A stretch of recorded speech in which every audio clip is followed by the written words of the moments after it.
എന്നോടും പ്രിയങ്കയോടും ഉള്ള നിങ്ങളുടെ നിലപാട് ഇനി മാറില്ലെന്ന് എനിക്കറിയാം. അതുകൊണ്ടേ ഞാനും പ്രിയങ്ക ഇവിടെ വിട്ടു പോവുക. വിദേശത്തേക്കായിരിക്കും. പ്രിയങ്ക പോകുമ്പോ അമ്മയ്ക്കും കൂടെ പോകാനുള്ള അവസരം കിട്ടിയോ? കളിയാക്കണ്ട, ഞാൻ കാര്യമായിട്ട് തന്നെയാ പറഞ്ഞത്. പക്ഷേ അങ്ങനെ ഇറങ്ങുന്നതിന് മുൻപ് ചെയ്യേണ്ട കാര്യങ്ങളെല്ലാം ചെയ്തു തീർക്കണം. ഓ, ഇനിയും ചെയ്യാനുണ്ടോ നിങ്ങൾ രണ്ടുപേർക്കും? സ്വത്ത് ഭാഗം വെക്കുന്ന കാര്യമാ പറഞ്ഞത്.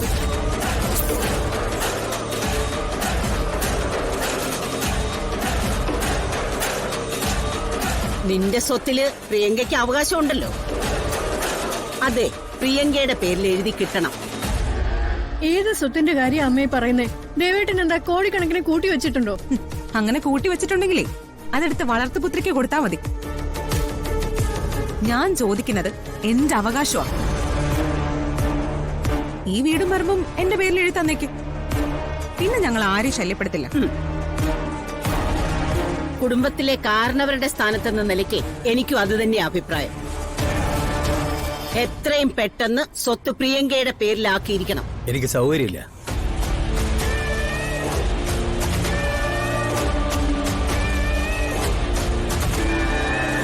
ഈ വീടും പറമ്പും എന്റെ യശോദയുടെയും പേരിലാണ്.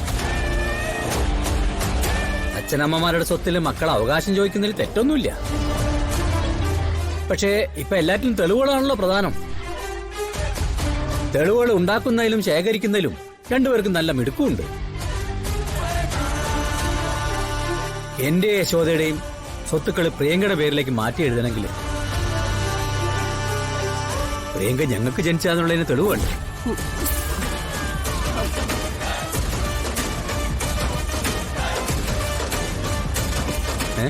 അതുണ്ടോ?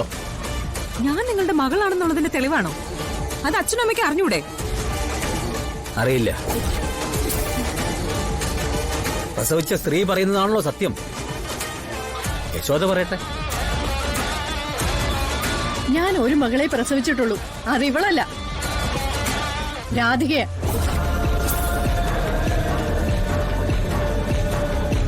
യശോദേ, നീ വെറുതെ എന്റെ കയ്യിൽ നിന്ന് വാങ്ങിക്കരുത്.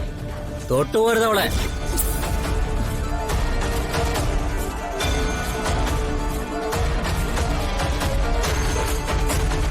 നിങ്ങൾ എന്താ കരുതിയത്? നിയമത്തിന്റെ നൂലാമാലകൾ നിങ്ങൾക്ക് മാത്രമേ അറിയുള്ളൂ എന്നാണോ? അതൊക്കെ മറ്റുള്ളവർക്കും അറിയാം. പ്രിയങ്ക ഞങ്ങളുടെ മകളാണെന്നും ഞങ്ങളുടെ സ്വത്തിൽ അവകാശമുണ്ടെന്ന് സ്ഥാപിച്ചെടുക്കണമെങ്കിൽ അവൾ ഞങ്ങളുടെ മകളാണെന്ന് അതിന്റെ ജന്മാവകാശം ഈ അമ്മ തെളിയിക്കട്ടെ.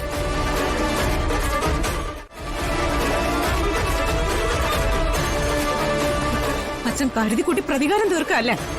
നീയും നിന്റെ മുത്തശ്ശിയും കൂടി ഇത്രയും നാൾ കളിച്ച കളിയൊക്കെ ഞാൻ കണ്ടില്ലേ. ഇനി കുറച്ച് ബുദ്ധിമുട്ടാ അത് കണ്ടു നിൽക്കാൻ.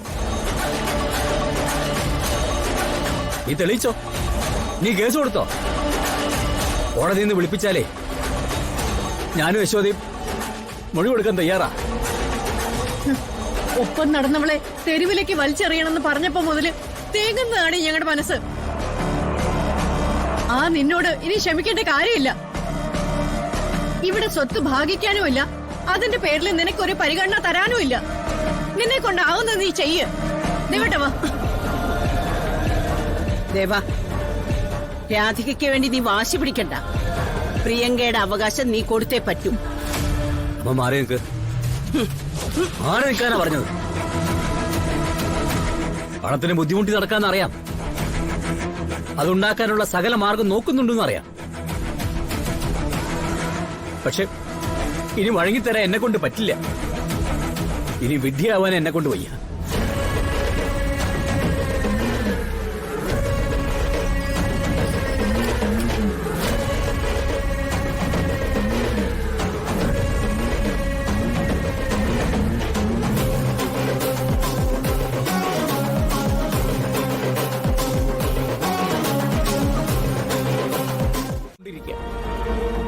അതിനിടയിൽ ശ്വാസം കിട്ടാതെ പെടയാൻ നമ്മൾ രണ്ടുപേരും. അറിയില്ല ശോഭെ, കൊല്ലാൻ പോലും പടിയില്ലാത്തവരാ. നമ്മളെ കൊല്ലാൻ തീരുമാനിക്കുമെന്നും അറിയില്ല. വെറുതെ ടെൻഷൻ ആവല്ലേ. ഇതിനപ്പുറത്ത് എങ്ങനെയാണ് പിടിച്ചു നിൽക്കാൻ പറ്റുന്നത്? എന്ത് തെറ്റ് ചെയ്തിട്ടാ ഇവര് നമ്മളെങ്ങനെ ശിക്ഷിക്കുന്നത്? ഒരിത്തിരി കരുണ കാണിച്ചൂടെ? ഒന്നുമില്ലെങ്കിലും മകൻ രോഗിയാണെന്നും അവന്റെ നെഞ്ചും കൂടി തുന്നി പിടിപ്പിച്ചതാണെന്നും അമ്മയ്ക്ക് നോർത്തൂടെ യശോദേ? കലി ബാധിച്ച മനസ്സിന് ആരെയും തിരിച്ചറിയാൻ പറ്റില്ല. നമ്മുടെ തളർച്ചയല്ലേ അവരാഗ്രഹിക്കുന്നത്. വീണു പോവല്ലേ ദേവിട്ട.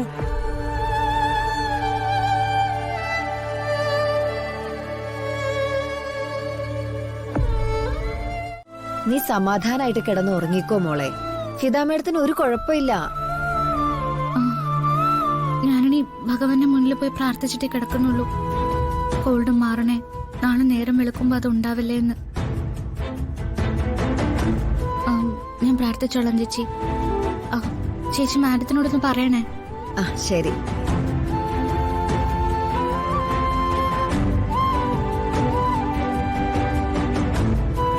പറഞ്ഞത് സത്യം. ചെറിയമ്മയുടെ തീരെ ചെറിയ കാര്യങ്ങൾ പോലും അവളുടെ മനസ്സിനെ തൊടുന്നുണ്ട്. വല്ലാത്തൊരു യോഗമാണ്. കാത്തു കാത്തിരുന്ന് കൺമുന്നിലുണ്ട്. പക്ഷെ ആരാണെന്ന് പറയാൻ പറ്റാതെ വീർപ്പ് മുട്ടുന്നു. എപ്പോഴെങ്കിലും അങ്ങനെ ഒരു സാഹചര്യം ഉണ്ടായ ആരിത് നോക്കിക്കോ. പിന്നെ ശ്യാമയുടെ മനസ്സിനൊരു ദൗർബല്യവും ഉണ്ടാവില്ല. ആർക്ക് ശ്യാമയെ ബുദ്ധിമുട്ടിക്കാനും പറ്റില്ല. നമുക്ക് നോക്കാം. എത്രയും പെട്ടെന്ന് അതിനുള്ള സാധ്യത തുറക്കുകയും ചെയ്യും. ഇപ്പൊ ചെറിയമ്മ ഉറങ്ങട്ടെ.